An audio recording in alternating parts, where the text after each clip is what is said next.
Hello everyone, this is Matt the Speedstar here, ready to run through the next episode of Shantae and the Pirate's Curse.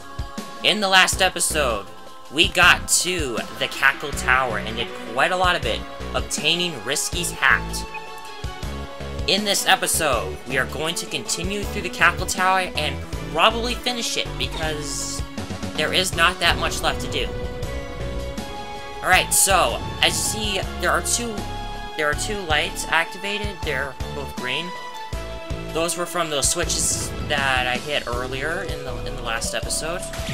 There is actually one more that is down here that I neglected to go after for a good reason, because you gotta come down here anyway to activate it. And then once you've activated all three, you just have to go up to the machine and once you hit it, then it activates. And ow, stupid vine pot. So yeah, I did put a little caption down in the last episode saying what those vine pots were from, but if you weren't really watching at that point, they originated in the Squid Baron's Labyrinth from Risky's Revenge. I'd not really remember because I'd not played the game in a very long time. Anyway, in this little area, just completely made up of skulls. Just looking at that makes me think of the Shadow Temple in Ocarina of Time. It just really does, because some of those areas are just completely covered in skulls. I don't know. Anyway, now that we've got that done, press the A button, the lights are on, it's ready to activate. Just attack it, and there you go. Now, whenever you see leaves moving up like this, you have an updraft, which means wind physics. And there we go. That's how we get up to the top of the Cackle Tower. So you ride the wind.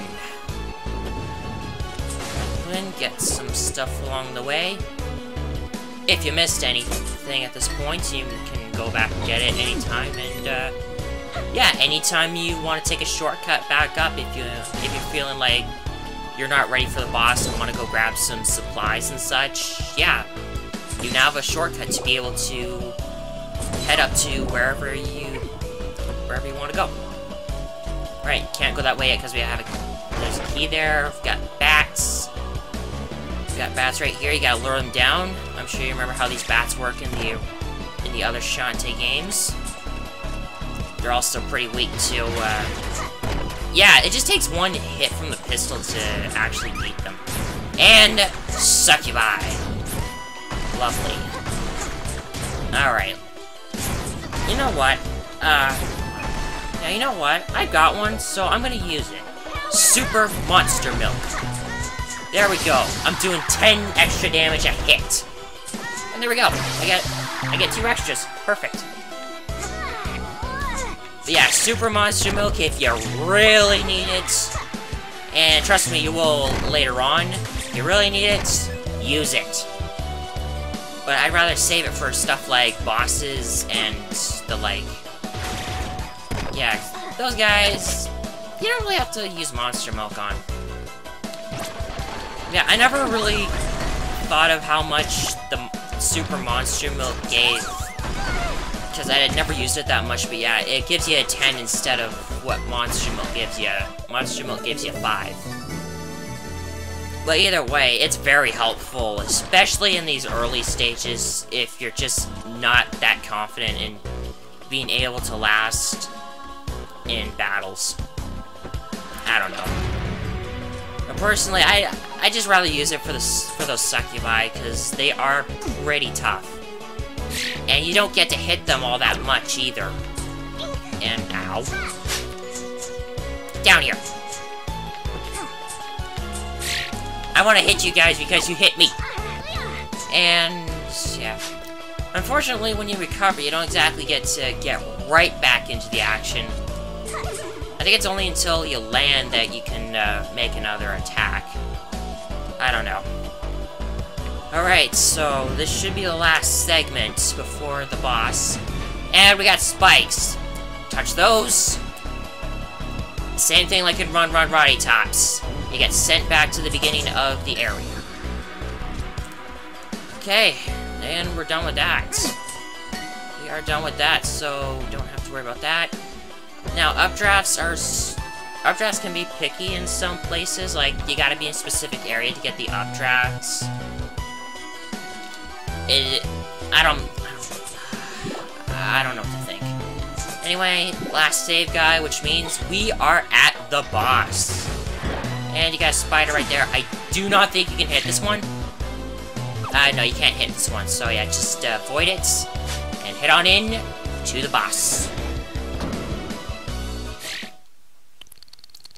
Alright, time for the boss of the Cackle Tower. Empress Spider, Chit Chat Queen Royale. AKA that big spider that tried to eat Roddy earlier. So, now we save Roddy, we get to take down her captor. Now, the Empress Spider is a lot trickier than the Cyclops plants. Like, we're talking a bit more of a difficulty spike. And wow, I managed to get a good bunch of hits there. Now, Empress Spider is really tricky because you do not have much room in order to actually attack. And after a certain amount of damage, the Empress Spider will start shooting fire down. Wait until it spreads, and then use Risky's hat to glide over it like you saw earlier. But yeah, the Empress Spider, I had to go do the thing with gauging its health myself. And this thing has more than double the Cyclops plant's health overall.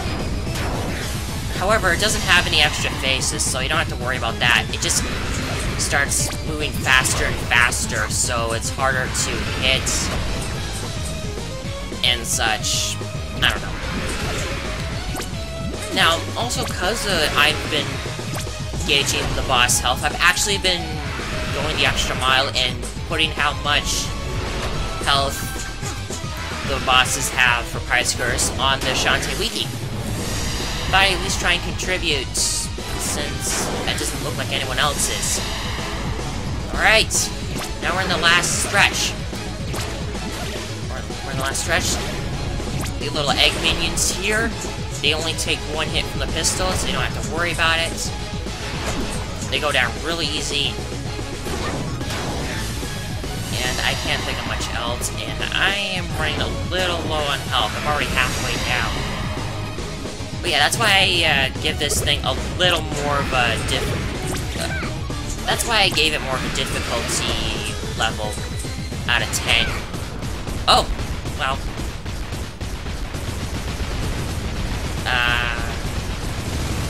Okay, maybe I underestimated that. But it was really tricky to get the exact health. It was a little tricky, because, you know, more health, it doesn't have a second phase. I don't know. I'm saying I don't know a lot. But, no need to worry about that. We got the Tan Line Island map. There we go. One less source of yield for the Pirate Master. Now, there is something I could do here, but I will be coming back here eventually, so I'm not going to worry about it. It's basically where I couldn't reach. I actually wonder what Risky or Abner say after you've taken down the boss of the Cackle Tower. The wagon's face you can use, I guess. Just no peeking inside. Okay, I guess nothing new, really. Yeah, nothing really new. I could have just went back there anytime, but I haven't really played the game much past this point after my first playthrough, I guess.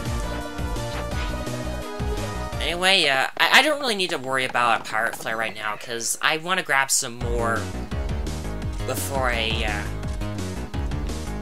don't want to run out. And there's... when you get a ride through the Ghost Forest... you know, when you get a ride through the Ghost Forest, it takes you almost near the docks, so... not much of a run, really.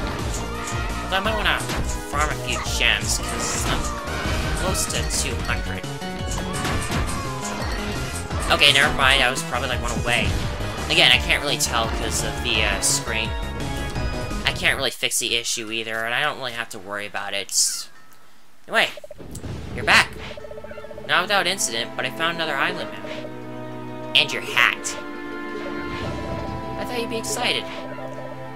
I've been thinking about my men, and the curse that controls them. We all sailed together under the Pirate Master's command. The Pirate Master is clever. He'd expect me to go after my pistol and hat. That's why he brought them here, to infuse them with his evil. He's been using the weapons to lure me in. He plans to trigger the curse and put me back under his control. I can't believe I almost fell for such an obvious ruse. Is that why you won't come with me? Because you're under the same curse as your men? I'm not afraid of him. I didn't say you were. I despise him. I'd like to see him return just so I can crush him myself. I didn't mean to get you all worked up. But hey, at least we're finally talking, right? It's good to get these things off your chest. I'll wait for you on board. Yeah, I like that we get to talk to Risky and learn more about her. Now, I'm kind of tempted to go back to Scuttletown, but I think there's something we can do here before we need to go back there. Because, believe me, we will need to go back there. So, yeah. Let's go get us a tan. Line or two. That was horrible. I'm sorry. I'm sorry. If I'm, like, doing puns like someone else, I don't mean to. I don't mean to be like someone else. Just saying. According to the map, this is Tan Line Island. It's hot. Don't let the immense heat distract you. There's a den of evil here. Find it and destroy it without delay. I'll go and have a look-see. You just leave everything to me. And if you feel cursed, lie back and put a damp towel over your forehead. Where does she get the energy to be so disgustingly happy all the time? Ah, no ret to go. Well, I got close. Anyway, Tan Line Island. Straight typical desert area. And believe me, I was kind of hoping to get to this point. Anyway, we got the introduction to knights. They were different in Risky's Revenge, but this time they're actually different knights. They're not the ones that you encounter in the battle tower in Risky's Revenge. Yeah, they're a lot... They look a lot more fitting here. That... Just personal taste. Anyway, introduction to archers. We've seen them in the ammo desert in Risky's Revenge. And we've also got the introduction to Scorp Gals, which are basically female scorpions. Very tricky to defeat. I think they're just about as hard as Succubi. I don't know. Okay, what's my time? Okay, 13 and a half minutes. Alright, now, we can't go that way. Believe me, we cannot go that way yet, so we need something else to get there. Anyway, this right here. A mummy? There's an inscription. It's probably a curse, so I better not read it, considering the luck I've been having lately. I can relate. I can relate. I don't usually have that good luck about anything either, and I think I might not... I think I might want to use this real quick. Because believe me, Scorp Gals take off a lot of health. They take off a lot of health. And Super Monster Milk. I don't really want to know where those come from. These enemies up here, they're real easy to defeat. But I don't really know what they are. And what the? Wow, there's a geocache here. The tiny message reads, "What a find! Taking this old mummy to the daughter." Signed, Sky's dad? And it's dated today? What in the world? Well, now you got a reason to go back to Scuttletown. Because we're gonna finally meet Sky's parents. But not yet. That's gonna be next episode. Anyway, there's a save guy right here. Move up a little further. And Squid Baron. Hey, Squid Baron. What are you doing here of all places? My vacation. It's ruined. Oh, right. I came here expecting to relax in the surf, to feel the ocean breeze on my face and watch with feigned disinterest as nearby beach bunnies apply copious handfuls of sunscreen. I can't! UV rays. Okay. But I didn't know this is the off-season. The only sights this time of year are the elder beans and scorpion folk. I give up. I'll be purchasing a lavish home nearby with amazing square footage and gravel landscaping at this rate. I won't let you do that. Fuck off. There's still something amazing out there waiting for you. Something cliche like a lonely lady squid. Maybe you're right. But I'm not gonna stick around in here. Take these x-ray specs. I won't be needing them, apparently. Make of that what you will. Because I'm not gonna say anything. Anyway, that's why I didn't want to go back to Scuttletown, because I wanted to grab those. Believe me, you want these. And with that, I think we will end the episode here. So next time on Shantae and the Pirate's Curse, we are going to head back to Scuttletown and meet up with Sky and hopefully meet her parents. This has been Matt the Speedstar, and I will see you guys next time.